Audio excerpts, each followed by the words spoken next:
महाराष्ट्र में किसानों ने वक्फ बोर्ड पर उनकी जमीन पर कब्जा करने का आरोप लगाया है। बता दें कि लगभग 300 एकड़ जमीन पर दावा का मामला महाराष्ट्र स्टेट वक्फ ट्रिब्यूनल में चल रहा है। इस संबंध में बोर्ड ने लातूर के 103 किसानों को नोटिस भेजा है। अब तक इस मामले में 2 बार सुनवाई हो चुकी है। अगली सुनवाई 20 दिसंबर को होनी है। इस मामले में किसानों ने आरोप लगाया है कि ये वक्फ की संपत्ति नहीं है, उनकी पुश्तैनी जमीन है। किसान पीढ़ियों से इस जमीन पर खेती करते आ रहे हैं। साथ ही किसानों ने महाराष्ट्र सरकार से न्याय दिलाने की अपील की है। वहीं राज्य वक्फ बोर्ड के अध्यक्ष समीर काजी ने इससे इनकार किया है। उन्होंने मीडिया को बताया कि बोर्ड की तरफ से किसी को नोटिस नहीं भेजा गया है, किसी जमीन पर दावा भी नहीं किया गया है। एक व्यक्ति ने ट्रिब्यूनल में अपील की है, सिर्फ उसे नोटिस भेजा गया है। अब इस मामले पर महाराष्ट्र बीजेपी चीफ चंद्रशेखर बावनकुले का भी बयान सामने आया है। उन्होंने कहा है कि वक्फ बोर्ड ने शरारत की है।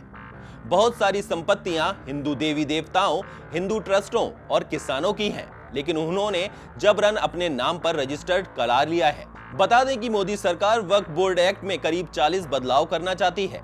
इसी साल मॉनसून सत्र में 8 अगस्त को लोकसभा में वक्फ बिल पेश किया गया था। कांग्रेस समेत कई विपक्षी दलों ने इसे मुस्लिम विरोधी बताया था, जिसको देखते हुए वक्फ संशोधन विधेयक की जांच कर रही संसदीय समिति ने राज्य सरकारों से अनधिकृत कब्जे वाली वक्फ संपत्तियों का ब्यौरा मांगा है। सच्चर समिति की रिपोर्ट में कई राज्यों में वक्फ संपत्तियों पर कब्जे का उल्लेख किया गया था।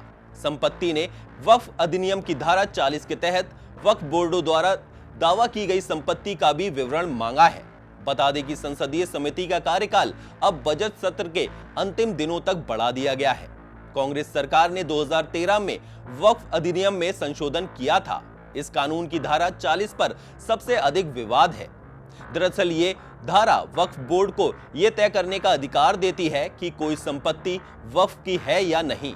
अब मौजूदा संशोधन विधेयक में इस पर ही अंकुश लगाने की तैयारी है। हालांकि विपक्षी दलों समेत कई मुस्लिम संगठनों ने सरकार के कदम की आलोचना की है। उन्होंने विधेयक को धार्मिक मामलों में हस्तक्षेप करार दिया है। संसदीय समिति ने उन वक्फ संपत्तियों का भी ब्यौरा मांगा है जहां पर राज्य सरकार या उनकी आधिकारिक एजेंसियों का कब्जा है। 2005 में बनी सच्चर समिति को विभिन्न वक्फ बोर्डों ने अनाधिकृत कब्जे की जानकारी दी थी। संसदीय समिति केंद्रीय अल्पसंख्यक मामलों के मंत्रालय के माध्यम से राज्यों से जानकारी जुटा रही है।